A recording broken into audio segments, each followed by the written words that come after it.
I came home expecting peace, but instead, I found my own house taken over, my parents acting like owners, my sister destroying everything I worked for. And the worst part? They truly believed I had no right to stop them. So how did it get this far? My name is Quinn.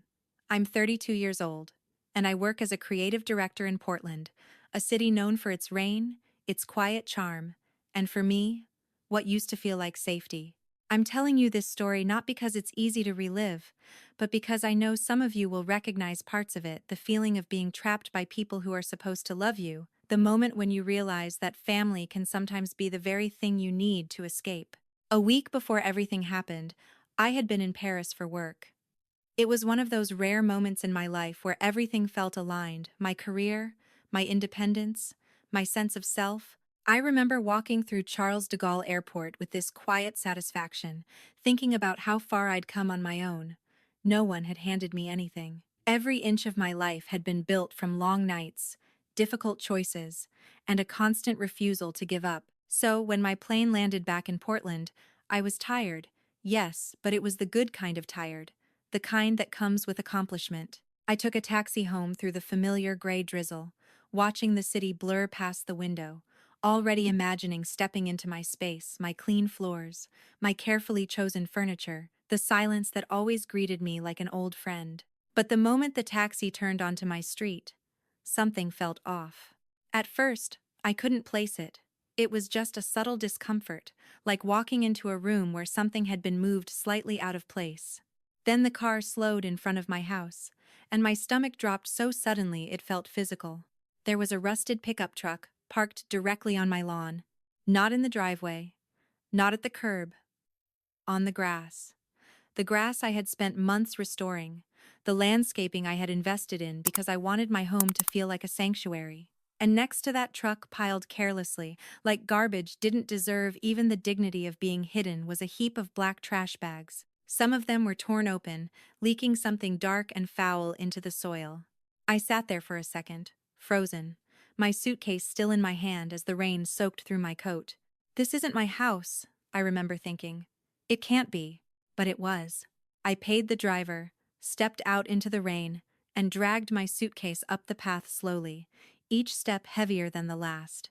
My heart was beating faster now, not from fear exactly, but from confusion, like my brain was trying to catch up with what my eyes were already seeing. When I reached the front door, I hesitated.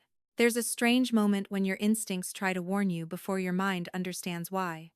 I felt it right then, standing in front of my own house, key in hand, knowing something inside had changed. Still, I unlocked the door and pushed it open. The smell hit me first. It was overwhelming: stale cigarette smoke mixed with grease, old food, and something sour underneath it all. It was the kind of smell that clings to walls, to fabric, to air itself. My stomach turned instantly, and I had to resist the urge to step back outside. Then I saw the living room. Or at least, what used to be my living room. My furniture, the pieces I had spent months selecting, the custom Italian set I had saved for, had been shoved against the walls like they were in the way. In their place were three mismatched, stained armchairs that looked like they had been dragged out of a landfill. The clean lines and soft tones I had carefully curated were gone, replaced by chaos and neglect. It didn't feel like someone had entered my home. It felt like they had erased it. I took a few slow steps forward, my mind racing, trying to make sense of it all. And then I heard voices coming from the kitchen. Familiar voices. And that's when everything inside me went cold. They walked out like they had been expecting me. My mother, my father, and my older sister, Roxanne. She was the first one to step forward, wearing a wide smile that didn't match the situation at all. And then I noticed what she was wearing. My robe. My favorite silk robe, the one I only wore on quiet mornings when I had nowhere to be and no one to answer to. She wore it like it belonged to her, like she had every right to it. "Surprise," she said, clapping her hands lightly, like she had just thrown me a party. Behind her, my mother stood with that same familiar expression I hadn't seen in years, self-satisfied, almost proud. My father lingered just behind them, holding a mug from my kitchen like it was the most natural thing in the world. For a moment, no one spoke. I think they expected me to react, to laugh, to cry, to ask questions, to fall back into the role they had always assigned me, the obedient daughter, the one who adjusted, the one who made room. But I didn't. I just stood there, taking it all in. "You didn't tell me you were coming back today," my mother said finally, her tone casual, as if I were the one who had disrupted something. I blinked slowly, trying to process that sentence. "This is my house," I said, my voice quieter than I expected. My sister rolled her eyes, already bored with my reaction. "Oh, come on, Quinn," she said. "Don't be dramatic. We needed a place to stay. And you have all this space. It just makes sense." Makes sense. That phrase echoed in my mind as I looked around at the destruction, the intrusion, the complete disregard for everything I had built. My mother crossed her arms, looking at me the way she used to when I was younger, like I was about to disappoint her if I didn't respond correctly. "Family helps family," she added. "You should be grateful we're here." This house felt empty. Empty. I felt something shift inside me then, not loudly, not violently, but decisively. Because I realized something they hadn't. They thought they had walked into my life and taken control.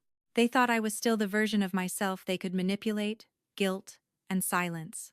But that version of me didn't exist anymore.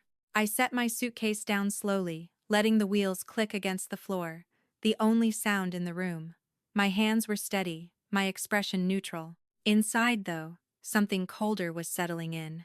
Not panic, not even anger. Clarity. I looked at them, really looked this time, and saw them not as family, but as what they had become in this moment. Intruders. People who had crossed a line they didn't even recognize existed. And suddenly, everything made sense. This wasn't a misunderstanding. This wasn't temporary. This was a test. They wanted to see if I would let them take over my space, my life, my boundaries, just because we shared blood. I took a slow breath, meeting my sister's gaze, then my mother's, then my father's. And for the first time since I walked through that door, I spoke without hesitation. "Enjoy it tonight," I said calmly. They frowned slightly, confused by my tone. "Because tomorrow," I continued, "I'm going to give you a surprise of my own." I didn't wait for their reaction. I turned, walked past them, and headed straight for my bedroom. I closed the door behind me and locked it, the sound echoing louder than it should have. Then I sat on the edge of the bed in the dim light, listening to their voices downstairs, laughing, moving, acting like nothing had changed. But everything had. They thought they had taken my home. What they didn't realize was they had just started a war they were completely unprepared to fight. The next morning, I woke up to a silence that didn't feel peaceful. It felt heavy, like the kind of quiet that comes right before something breaks. For a moment, I stayed in bed, staring at the ceiling, trying to pretend I was still in Paris, still in control of my life. But the faint smell of grease and smoke seeping under my bedroom door reminded me exactly where I was. In my own house, and somehow, not in control. My throat felt dry, my body tense, like I had spent the entire night bracing for something that hadn't even happened yet. I knew hiding upstairs wouldn't change anything. They weren't going to leave on their own. People like them never did. They stayed, they spread, they took root wherever you allowed them space. So I got up, unlocked my door, and stepped into the hallway. It didn't look like my home anymore. There were things everywhere, random boxes, unfamiliar shoes, cheap plastic bags filled with clothes that didn't belong to me. It was like walking through someone else's life, cluttered and careless. I moved slowly down the stairs, my hand brushing lightly against the railing, grounding myself as I followed the sound of sizzling from the kitchen. And then I saw her. Roxanne stood by the stove, casually flipping strips of bacon like she had done it there 1,000 times before. Oil snapped and popped violently, tiny droplets flying through the air, landing on the counter, the stove, and on her clothes. On my clothes. My breath caught in my throat as I realized exactly what she was wearing. My champagne silk blouse, the one I had bought in Milan just last season, the one I had carefully wrapped, hung, and protected like it was something fragile because it was. It wasn't meant for kitchens or heat or carelessness. It was meant to be worn with intention, and now it was being destroyed in seconds. Dark stains were already spreading across the fabric, soaking in, permanent. "Take that off," I said, my voice sharper than I intended. She glanced over her shoulder at me, completely unfazed. There was no guilt in her eyes, no hesitation, just mild annoyance, like I had interrupted something trivial. "It's just a shirt," she said with a shrug, turning back to the pan. "Relax." My hands curled into fists at my sides. "It's not just a shirt. That costs more than—" "Than what? My entire wardrobe?" She cut in, smirking. "Yeah," I figured. "That's kind of the point, Quinn. You have too much. We have nothing. You should share." Share. The word felt twisted coming out of her mouth. I looked past her and saw my mother sitting at the dining table, legs crossed, fingers tapping impatiently against the wood like she was waiting for service. She didn't even glance at the blouse, didn't acknowledge what was happening. Instead, she looked at me critically, her gaze scanning me from head to toe. "You're finally up," she said. "Good. Make yourself useful and cook the eggs. Your father is hungry." For a second, I thought I had misheard her. "My father is— what?" I repeated slowly. She sighed, as if I were being difficult. "Don't be dramatic. You're the host, aren't you? Or did you forget how to take care of your family?" Host. The word landed harder than anything else. They weren't guests. Guests respected boundaries. Guests asked. Guests left. They had rewritten the situation in their minds completely. In their version of reality, this wasn't my house anymore. It was theirs. And I was the one out of place. I looked at my father then, hoping just for a moment that he might say something, that he might at least acknowledge how wrong this was. But he avoided my gaze entirely, focusing instead on stirring his coffee like it required his full attention. That was all I needed to see. The last fragile thread of expectations snapped quietly inside me. There was no reasoning with them, no appealing to fairness, no emotional breakthrough waiting to happen. They didn't feel shame, which meant I had to stop expecting it. Without saying another word, I turned and walked out of the kitchen. I could feel their eyes on my back, probably expecting me to storm off, slam doors, maybe cry. That was the pattern they knew. The reactions they were used to controlling, but I wasn't reacting. I was deciding. I went straight upstairs to my home office, closed the door behind me, and took a slow breath. The room still felt like mine, organized, quiet, untouched. It was the only place in the house that hadn't been invaded yet. For now. I moved to the locked drawer in my desk and pulled out the documents I had carefully kept over the years. The deed, the mortgage statements, utility bills, insurance papers. Every piece of evidence that proved one simple fact. This house belonged to me. Every payment had come from my account. Every signature was mine. Every responsibility, mine. I gathered everything into a thick stack and held it in my hands for a moment, feeling the weight of it, not just the paper, but what it represented. My independence, my effort, my right to this space. Then I walked back downstairs. The smell hit me again, stronger this time, but I ignored it. I stepped into the kitchen and walked straight to the dining table where my mother still sat, waiting like she hadn't moved an inch. Without a word, I dropped the entire stack of documents onto the table. The sound was loud, sharp enough to cut through the room. My father flinched, his mug rattling slightly as coffee sloshed over the rim. My mother's tapping fingers stopped instantly. They both looked at the papers. Then at me. "What is this supposed to be?" my mother asked, her tone already defensive. Before I could answer, the digital clock on the microwave clicked to 9. Right on time. The doorbell rang. The sound echoed through the house, slicing through the tension like a blade. For a brief second, no one moved. Then I turned, walked to the front door, and opened it. Jessica stood there. My lawyer. She looked exactly the way she always did, composed, precise, and completely unbothered by the rain or the situation. She didn't smile.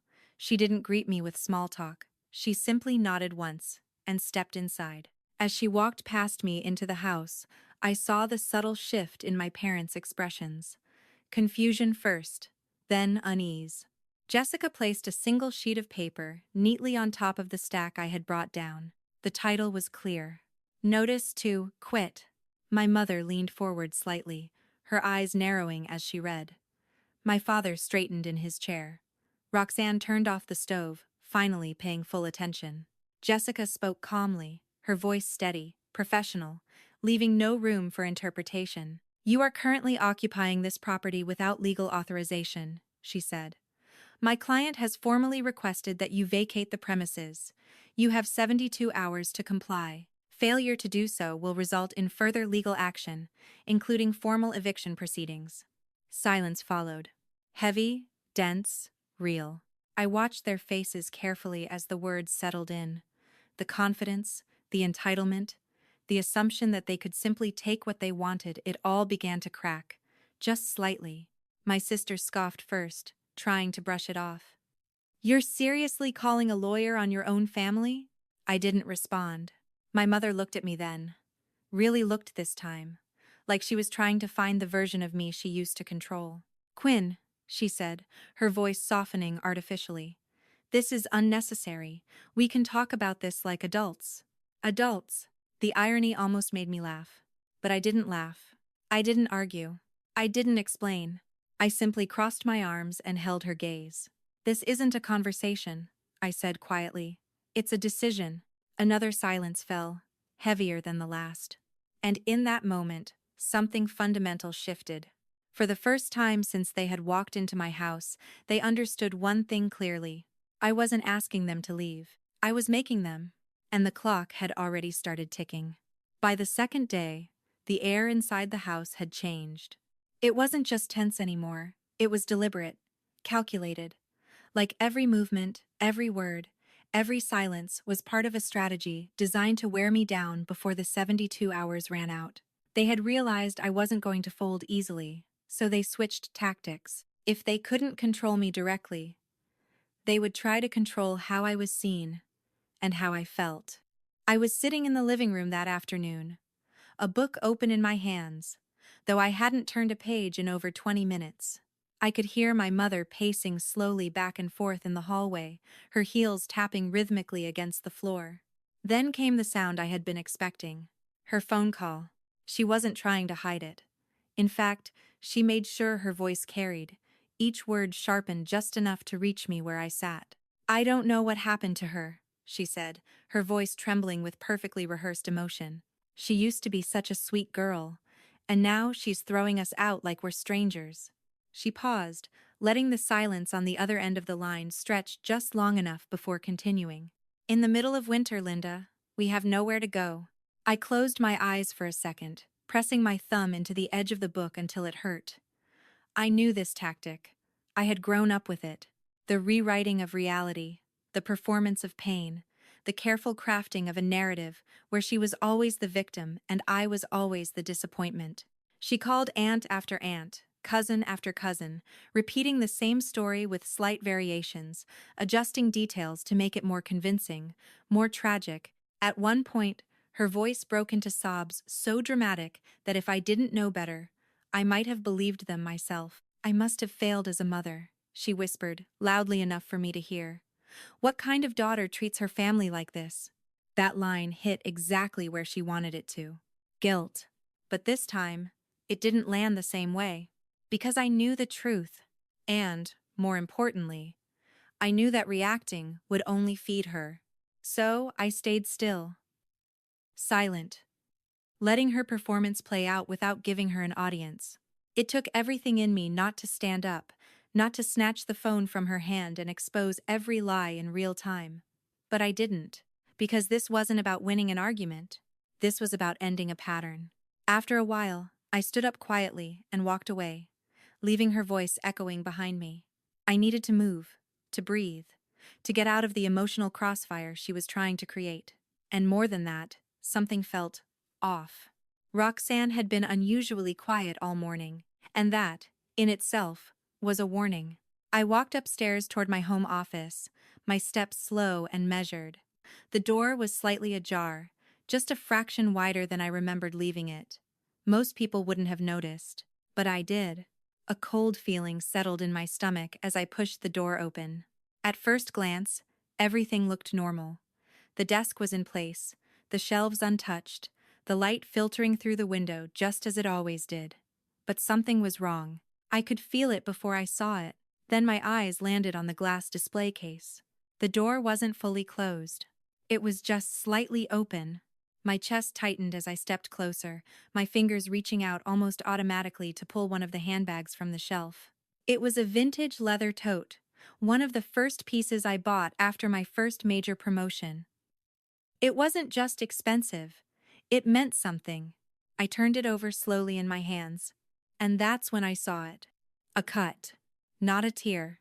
Not damage from wear and tear. A precise, deliberate slice across the back panel. Clean. Intentional. Permanent. My breath caught. No, I whispered under my breath, already reaching for the next bag. Another cut. And another. And another.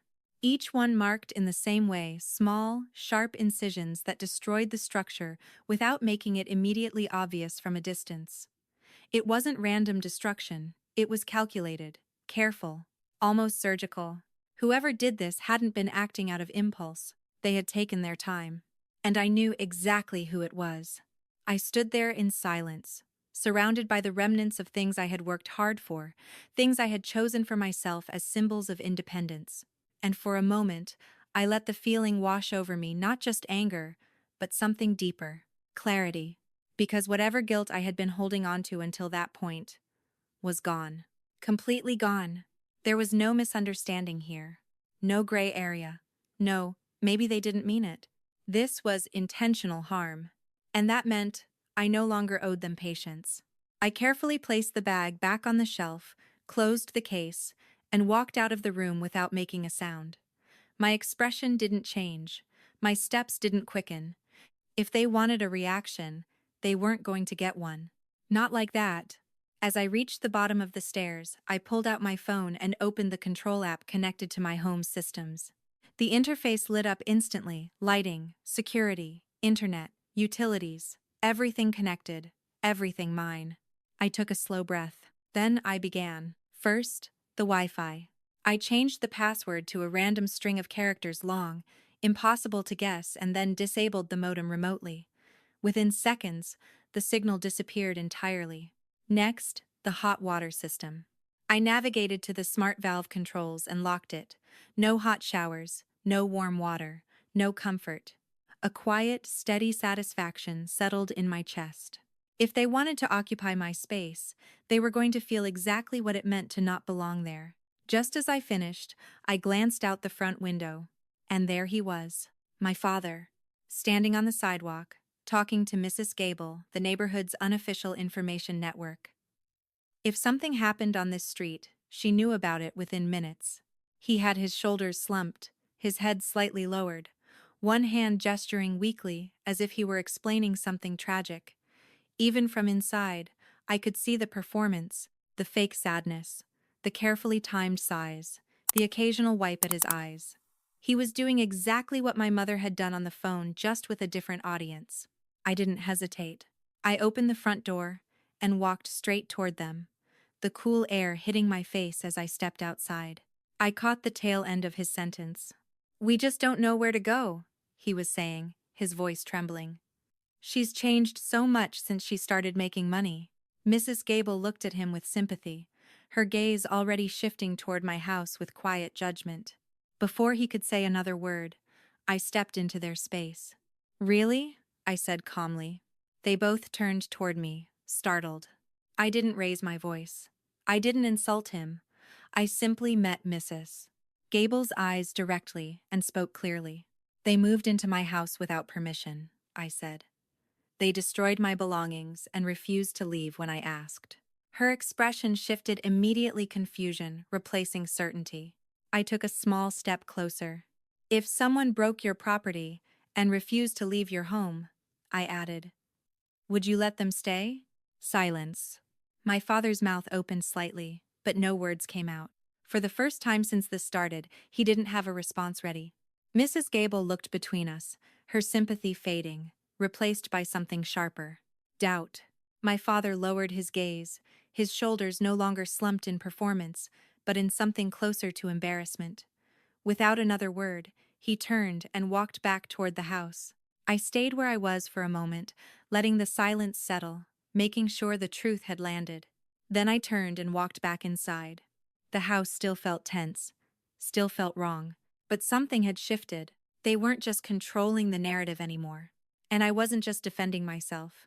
For the first time since they arrived, I felt it clearly. The balance was changing, and they were starting to realize they were no longer the ones in control. On the morning the 72-hour deadline was supposed to end, I woke up before my alarm. The house was quiet again, but not the same kind of quiet as before. This one felt staged, like the calm before a performance. I lay there for a moment, staring at the ceiling, my mind already alert, my body already tense. Something was coming. I could feel it. And then it happened. A scream tore through the house. It was sharp, panicked, urgent enough to send a jolt of adrenaline through my entire body. I didn't think I reacted. I threw the blanket aside, ran out of my room, and rushed down the stairs 2 at a time, my heart pounding so hard it echoed in my ears. When I reached the living room, I froze. My father was on the floor, clutching his chest, gasping for air in loud, uneven breaths. His face was twisted in pain, his body trembling just enough to make it convincing. My mother knelt beside him, her hands hovering helplessly, her voice rising into frantic sobs. "Victor, stay with me," she cried, her voice cracking. For a split second, everything else disappeared. All the anger, all the resentment, all the tension. None of it mattered if this was real. I dropped to my knees beside them, my hands shaking as I reached for my phone. "I'm calling an ambulance," I said quickly, already dialing emergency services. But the moment my mother looked at me, something shifted. Her expression changed, not completely but enough. The fear in her eyes twisted into something else. Something sharper. "This is your fault," she suddenly screamed, pointing at me with a trembling finger. "You did this to him. All this stress. You pushed him too far." The accusation hit like a slap, but I didn't respond. I couldn't afford to. Not right now. I focused on the call, giving the operator the address, describing his symptoms as clearly as I could. My voice was steady, controlled, even as my thoughts raced in 100 different directions. What if this was real? What if I had misjudged everything? What if... No, I pushed the thought aside. I wasn't going to gamble with someone's life, even if every instinct in my body was telling me something about this wasn't right. The paramedics arrived quickly. They moved with practiced efficiency, checking his vitals, asking questions, lifting him onto a stretcher. My mother hovered close, crying loudly, making sure everyone could hear how devastated she was. Every word she spoke was carefully chosen, every sob perfectly timed. "My poor husband," she wailed. "He was fine before all this, before she started threatening us." I said nothing. I just followed them out, my expression neutral, my thoughts locked tightly behind a wall I wasn't ready to break down yet. The ride to the hospital felt longer than it should have. I drove behind the ambulance, my hands gripping the steering wheel, my eyes fixed on the flashing red lights ahead of me. The rain blurred everything slightly, turning the world into streaks of gray and red. I tried to focus on the road, but my mind kept circling the same question. Was this real? Or was this another move?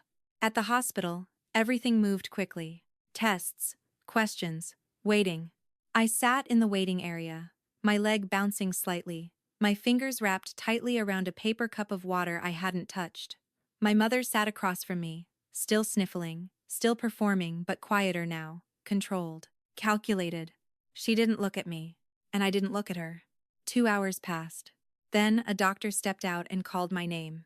I stood immediately and followed him down the hallway, away from the waiting area, away from my mother. He glanced at me briefly, before speaking in a calm, measured tone. "Your father is stable," he said. "There's no indication of a heart attack." I blinked, the tension in my chest loosening slightly. "No heart attack?" I repeated. He shook his head. What he experienced was most likely severe acid reflux combined with stress. It can mimic chest pain, but it's not life-threatening. For a moment, I just stood there. Relief came first. Then, something colder. something sharper. Because suddenly, everything made sense. The timing, the performance, the accusations. They hadn't been trying to survive the deadline. They had been trying to reset it. I thanked the doctor quietly and walked back toward the room where my father was resting. As I stepped inside, I saw my mother sitting beside him, holding a folded piece of paper in her hand, his discharge summary, but she had folded it in a way that hid most of the text. Convenient. She looked up at me, her eyes already glossy with fresh tears. "He's very weak," she said softly. "The doctor said he needs rest. He can't go anywhere right now." I didn't respond immediately. Instead, I stepped closer, my gaze dropping briefly to the paper in her hand. I could see just enough of the text to confirm what I already knew.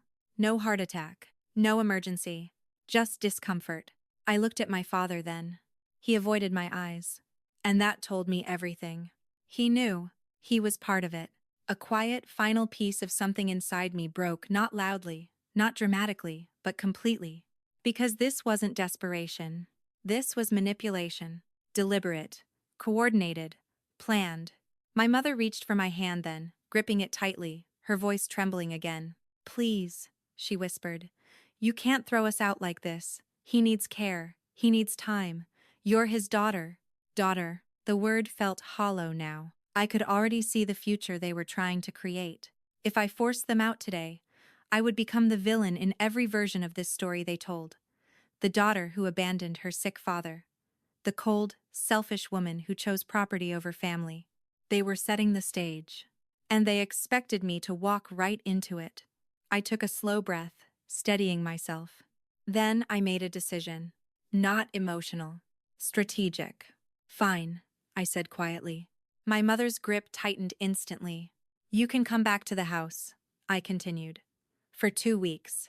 Her eyes lit up with relief too quickly. But I wasn't finished. "Under one condition," I added, my voice firm now. She hesitated. "What condition?" I leaned in slightly, just enough to make sure there was no misunderstanding. "Roxanne is not allowed in the house," I said. "Not once, not for any reason." Her expression faltered. "She's his daughter too."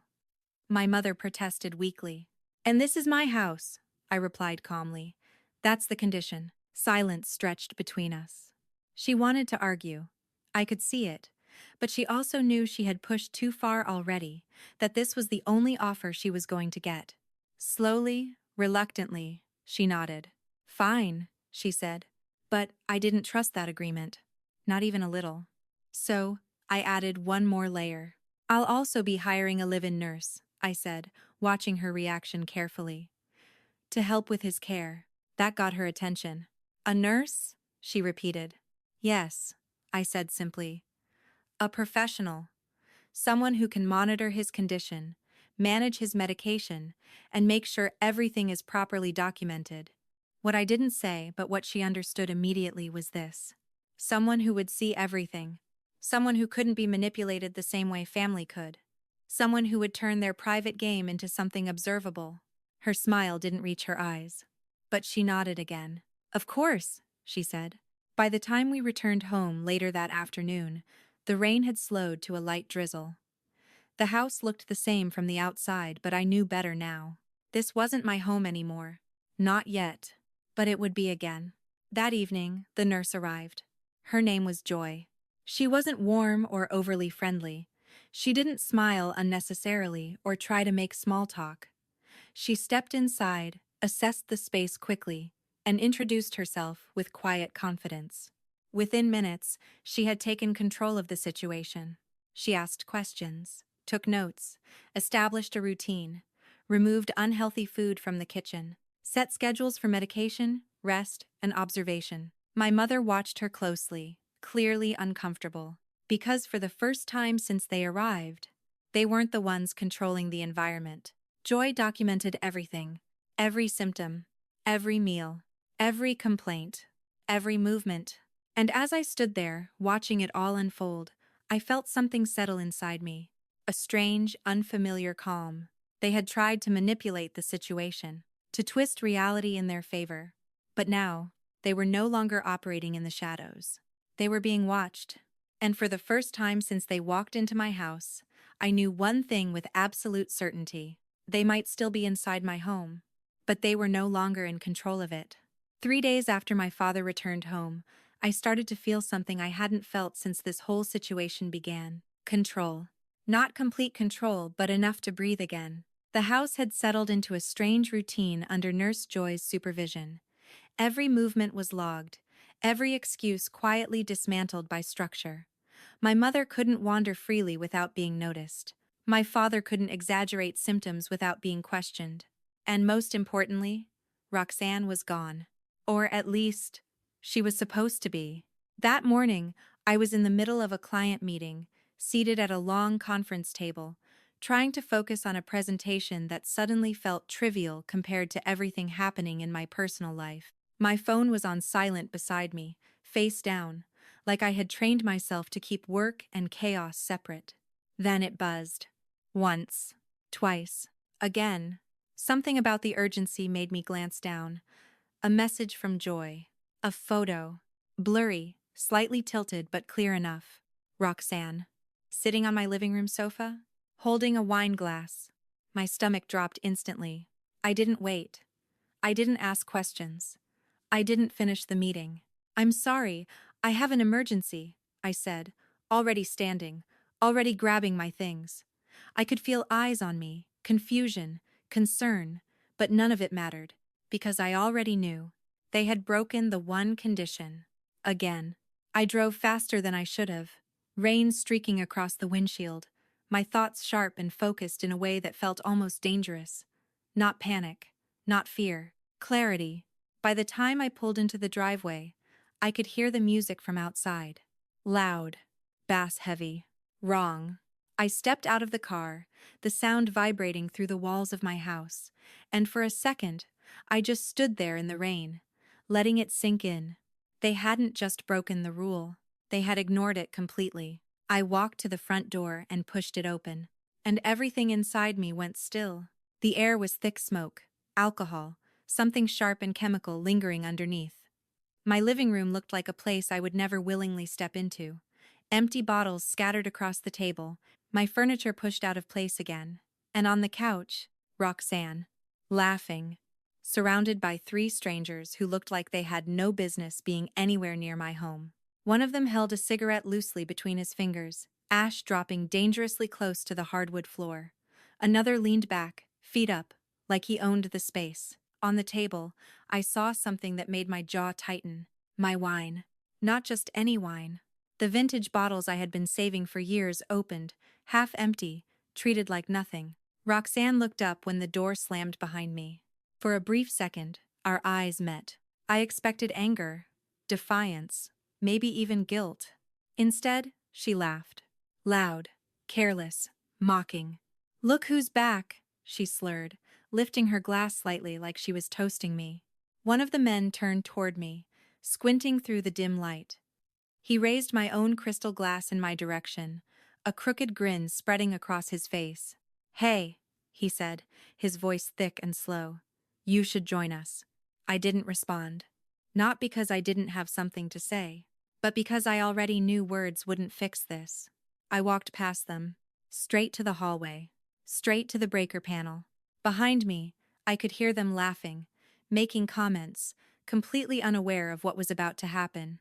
I opened the panel, and, without hesitation, I pulled the main switch. The house dropped into darkness. The music cut off instantly. The laughter turned into confusion. Someone cursed, someone knocked into something. Then I turned on my phone flashlight and walked back into the living room. The beam of light cut through the dark, landing directly on their faces, disoriented, blinking, suddenly aware. I stood there, steady, unmoving. "Get out," I said. No yelling, no shaking, just final. They hesitated for half a second. Then I added, "Now, or I call the police." That did it. The shift was immediate. The confidence drained from their faces like someone had flipped another switch. They stumbled over each other, grabbing jackets, muttering under their breath, pushing toward the door. Within seconds, they were gone, vanishing back into the rain they had come from. Roxanne was the last to move.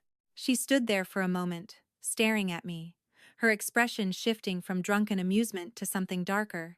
"You're insane," she snapped. I didn't respond. I just held her gaze.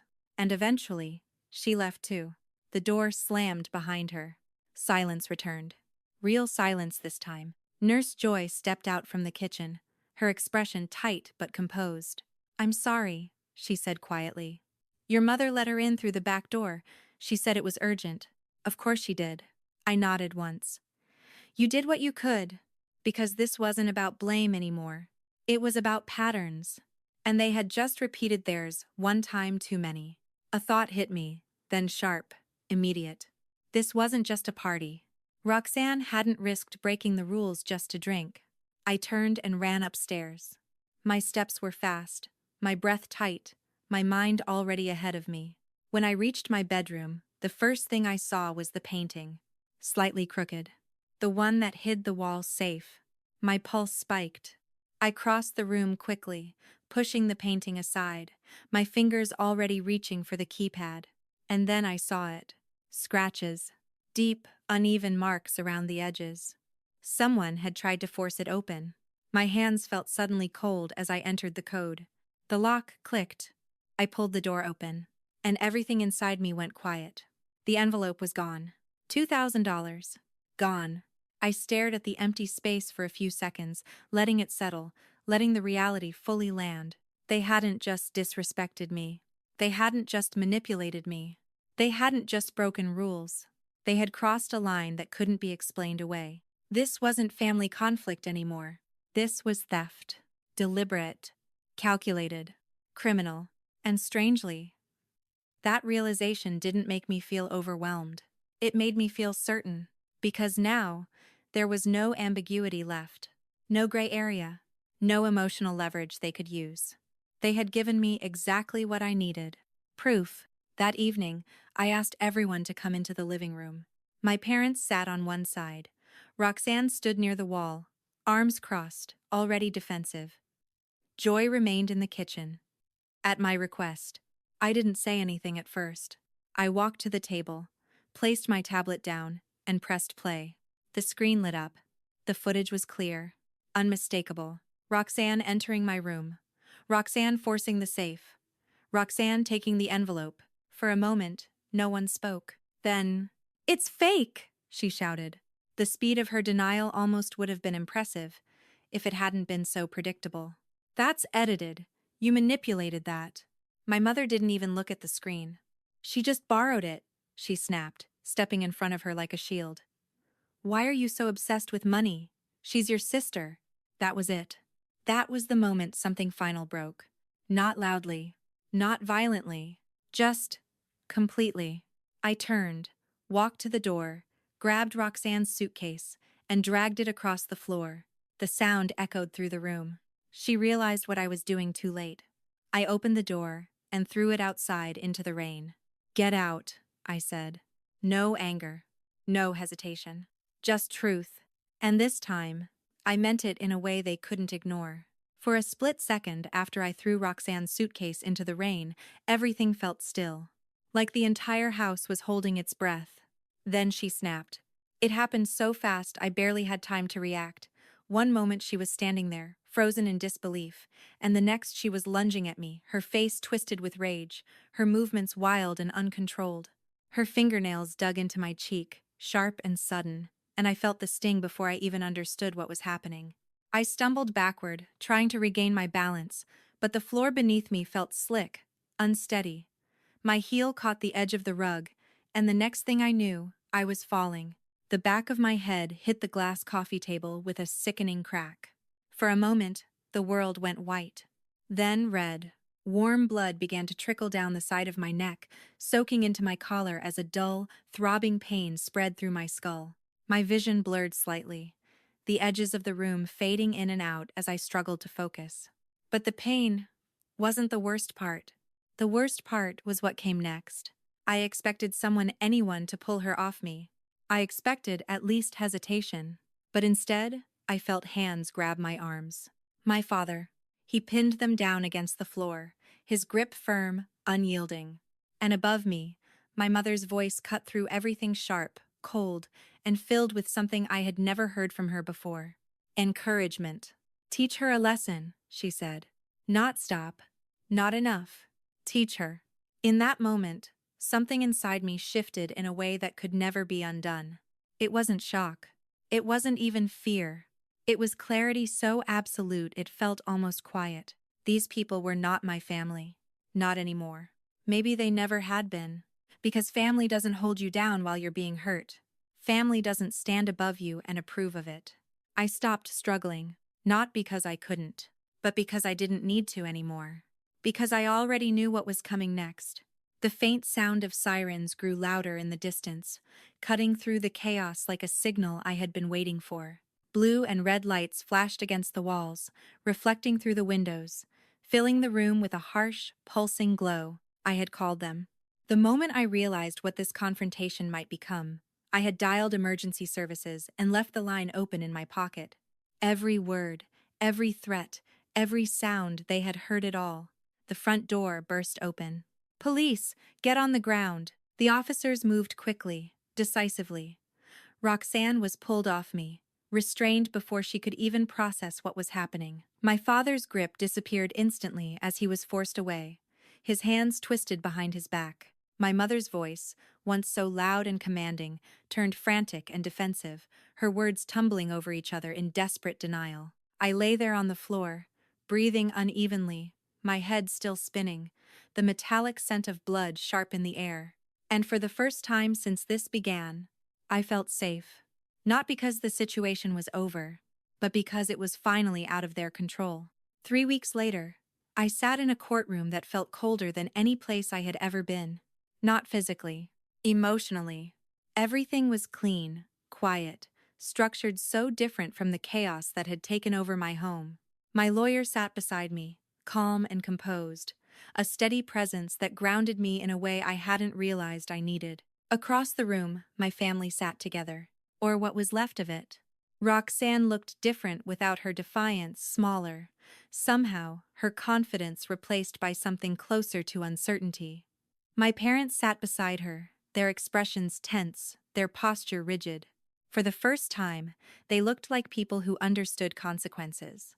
The footage played on the screen, clear, undeniable, every second of it.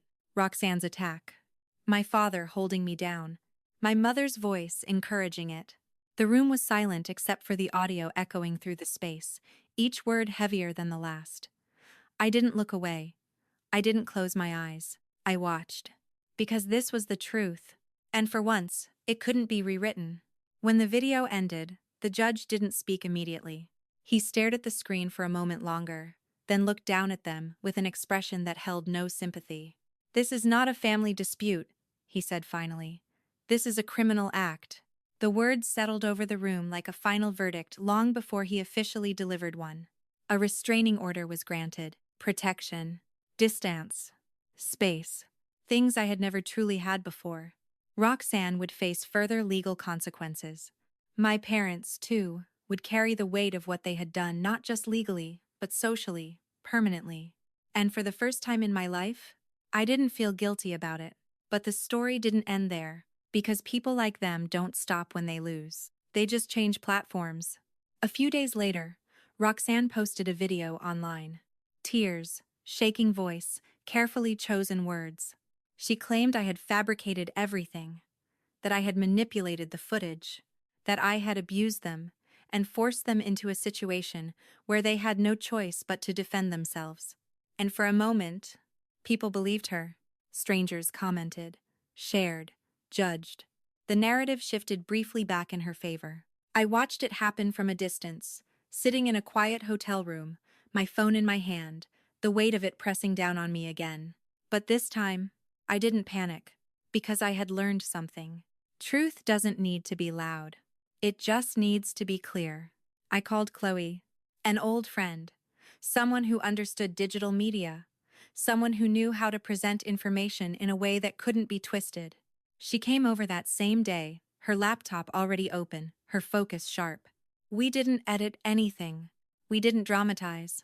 We didn't cut.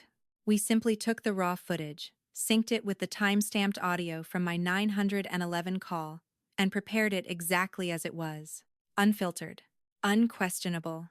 Once we post this, she said quietly, her finger hovering over the key.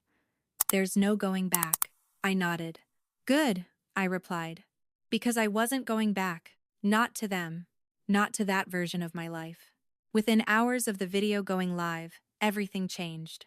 The same people who had believed her story saw the truth. The same comment sections that had condemned me filled with anger but not toward me. Toward them. The shift was immediate, overwhelming, undeniable.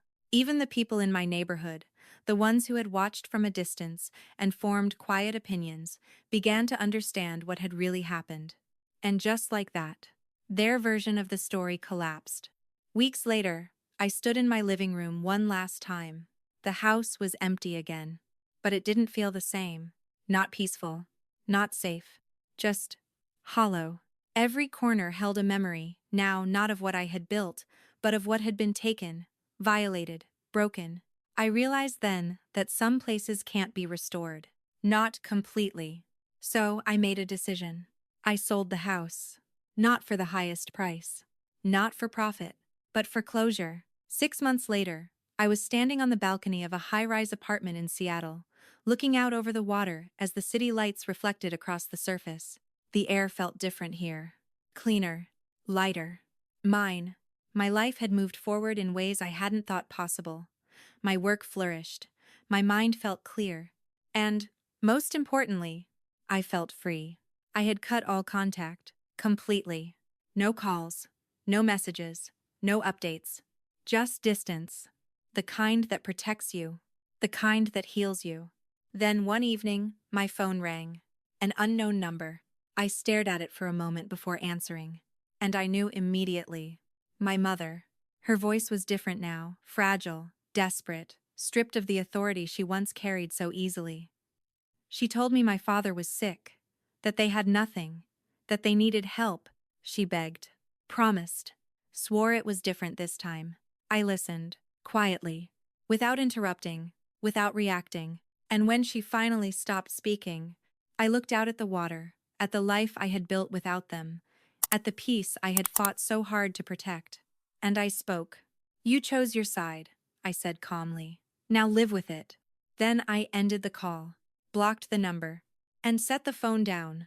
For a moment, I just stood there, the wind brushing lightly against my face, the sound of the city humming quietly in the distance. And then, I smiled. Not because they were suffering, not because I had won, but because for the first time in my life, they no longer had the power to take anything from me again. Stories like this aren't really about revenge, they're about awakening, about that quiet, painful moment when you finally see people for who they truly are, not who you hoped they would be. Quinn didn't win because her family lost everything. She won the moment she stopped trying to earn love through sacrifice, the moment she chose herself without guilt. What makes this story so powerful is how real it feels. The manipulation, the entitlement, the way toxic people rewrite reality to stay in control. It's something many people experience but rarely talk about. And that's why it matters. Because sometimes the hardest thing isn't walking away, it's accepting that you have to. If you've ever felt trapped between loyalty and self-respect, this story is a reminder. Choosing your peace is not selfish. It's necessary. Thank you for staying with me until the end of this journey.